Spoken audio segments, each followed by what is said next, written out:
All right, let's move on to talk about Moana Journey of Water, which is brand new attraction. Just opened up over at Epcot, and we experienced it. I believe it's on its third day of being open.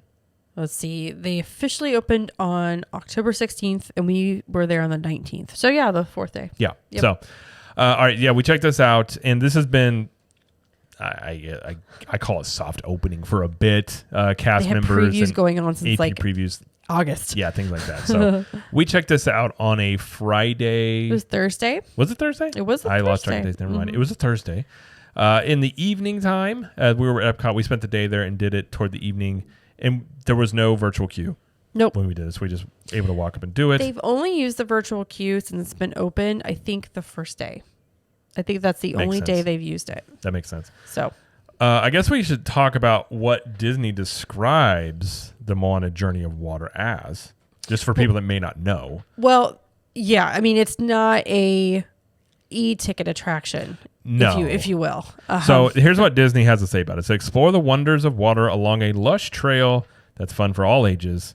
And this is based on the Disney animated film Moana, if you could not tell. And yeah, essentially it is a walking trail of the cycles of the water. water cycle. Basically. Mm-hmm. And there's interactive elements to it. There is. You can... So to walk through the whole thing, if you didn't want to stop, if you just want to walk through it, just look everything and then leave, that would literally take you like 5 minutes. But when you stop to do all the interactive water features that they have, it would take anywhere between, I don't know. I mean, we were there for probably 20 minutes. I'd say 30. Okay, 30 minutes? Yeah. Okay. Our kids wanted to play a little bit longer. But I don't know. It just depends on how fast you go through it.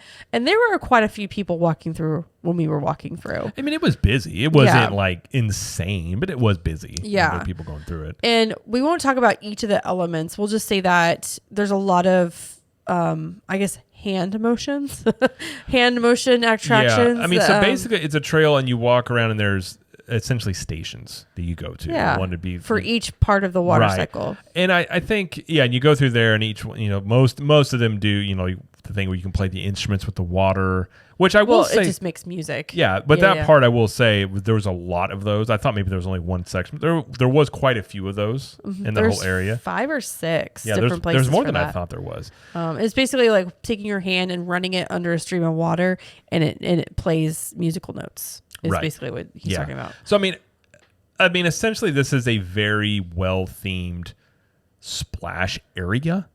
I think is a fair way to put this. I don't think that's being like undercutting it. I think it's a fair way of stating to give the idea of what this is. You walk through it. There's different stations, and they portray a different element. They do different things. You could spend as much time as you want on each. You're not in a line where you can't you have to move with the group. Like you can stay as long as you want. I guess we should call. Yeah. That does kind of cause some issues because there's some elements where you kind of have to there's no formal line. So to get to some of the parts, you kind of just have to wait till people move in, which is fine. I mean, most people understand how that works. Yep. When you're talking about kids, they may stay longer or something like that. But that's kind of how it works. You move at your own speed through this whole thing. You can get wet. There's parts that'll say if you go this way, you're going to get wet. If you go this way, you can stay dry. So, for instance, Jamie and I went through it, and I got a little stuff on me, but I didn't really get. I think if you do any of the features whatsoever, you're going to get even a little bit wet. I mean, you'll get a few things on you. You're not going to get soaked. But when you're talking about children love to get wet. So the minute our kids see water, they're immediately they just want to get soaked. So they were soaked head to toe. But it's kids doing that. So kids, obviously, there's areas where you can jump in a splash area actually to make puddles, or make splashing in puddles. They have that. Obviously, you can go around that and not go that way. Well, it's like the jumping water feature. Right. Well, no, there was an actual bridge area where I think you went around it, but if you walk through it, it was puddled and kids would just jump in there and splash. The whole point was to actually. I didn't see that. Yeah. So when I say it was a splash area, there literally are splash areas in there. Okay. But yeah, you go. I think there's 5 or 6 stations you walk through.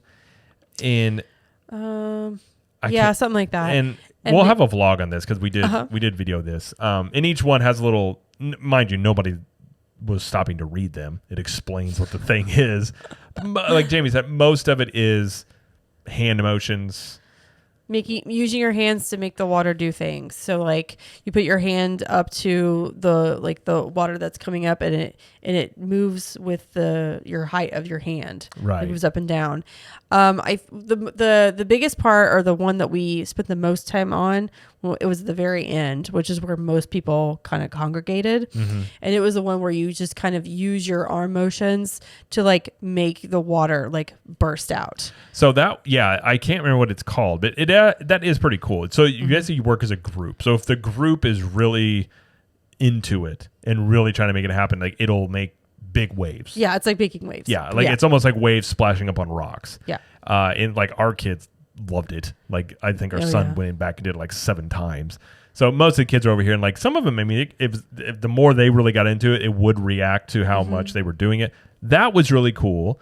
There was like jumping water pieces that were the jumping water fountains. Yeah, like they have at Imagination Pavilion. Right. Same they thing. had that. They had what I called Karate Kid pond, like hand training, where like it just spit up a little like ball, and I would try and hit it. That's what I thought it was for. Yeah. But yeah, I mean, just objectively looking at it, I think it's cool. It's well themed.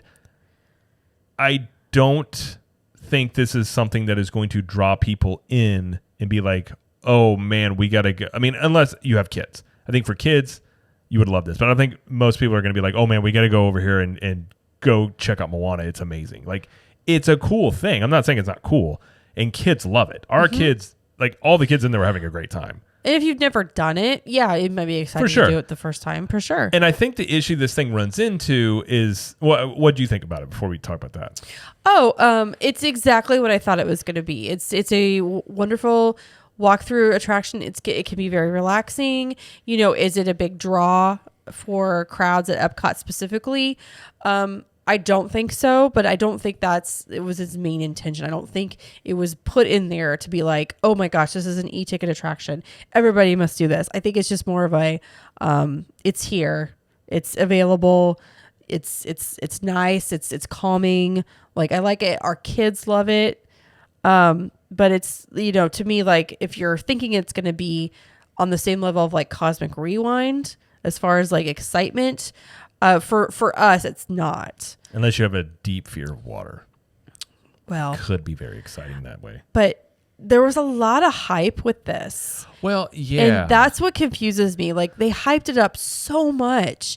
And the hype doesn't match what we got. Well, and that's at least not for what I. Well, that's what I was going to say. I have no problem with this attraction. No, again, I don't either. it's a family friendly, like, kids will enjoy it, and I think it's super cute. It is very cute, and there were parts of it that, you know, like with the kids, like I had a good time. It was fine, like walking through there, and it's very much like something I would see in a water park. My mom would love this for sure, and she would love this. But it's not something you can spend. Like, I heard some people saying it would take you an hour to get through it. I don't know how. I mean, unless it was just insanely busy. But my main thing is like all the hype that was around this, though. I feel like most people that would go through this are going to be underwhelmed because it was hyping it up to be something that it's just not. And it's a cute, cool little splash thing, mostly for kids, families. Obviously, anybody can enjoy it, but I think adults can enjoy it too, for sure. But I think the target audience was probably obviously children. But it's the fact that the hype of it, and the fact of, I just don't feel like this belongs in Epcot is my thing from a theming standpoint. I feel like this would, and you've said it before, I would almost put money on the fact that this was originally intended for Animal Kingdom, because it feels like this would, you go through it and you're like, this would be perfect in Animal Kingdom. And it feels like they just had to changed their mind. Yeah, they needed, that's what it feels like. It fit a space and they put it in there. So I agree with you. I don't think it's trying to be an e-ticket attraction, but at the same time, I don't really know why it's in Epcot. But if you keep your expectations of just understanding what it is going forward, and this isn't us knocking it, it's just this is what this thing is, I think you have the proper expectations to enjoy it. Yeah. I think, like you were saying, if you're going into this thinking it's, you know, something else, you're going to be pretty disappointed. But I mean, it's fine. I really don't know what else to say. Like, it's not bad. It's just, it's different than anything Disney's really done in terms of like, I don't even know how you would, I don't know if you would even label this an attraction. It's more of a trail, like I like how they say walking trail. Like it's definitely more of a trail activity thing. Yeah. I mean, yeah. Which is, again, that's okay. It's fine. That's fine. It's totally fine. Again, though, the hype that they had around it was a lot. But there are really cool Moana themed elements in there. There is like you do see Moana at one point, kind of. She's like in a rock. Right. Tafiti, she's displayed very prominently, and we got a picture in front of her. They had PhotoPass photographers nice. there. So yeah, Tafiti was cool. And like, it's very, I would love to go through the thing at night. And we were talking to a cast member, I think at night it would look beautiful. It looked really pretty. She was like trying to convince us to come back. I was like, I don't know if we're going to come back. Like our children. Not tonight. Our children are tired. We went through it at dusk, around dusk, and it was beautiful. It was really like with the sunset going on. Mm-hmm.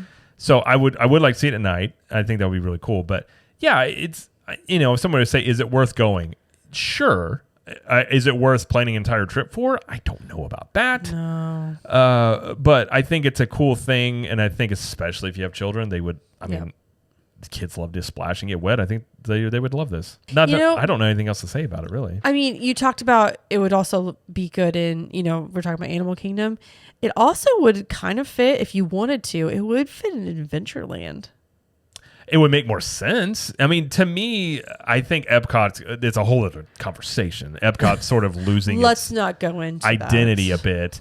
But yeah, I mean, if you were to ask me, if you were to realistically like put me in a focus group and be like, hey, what do you think about this attraction? I'd be like, it's fine. Mm-hmm. And like, what do you think putting in Epcot? I'd be like, why? Like, I feel like Animal Kingdom, and you're right. I mean, finding a space in Adventureland and Magic Kingdom would make sense because Moana technically, I think, is like a princess.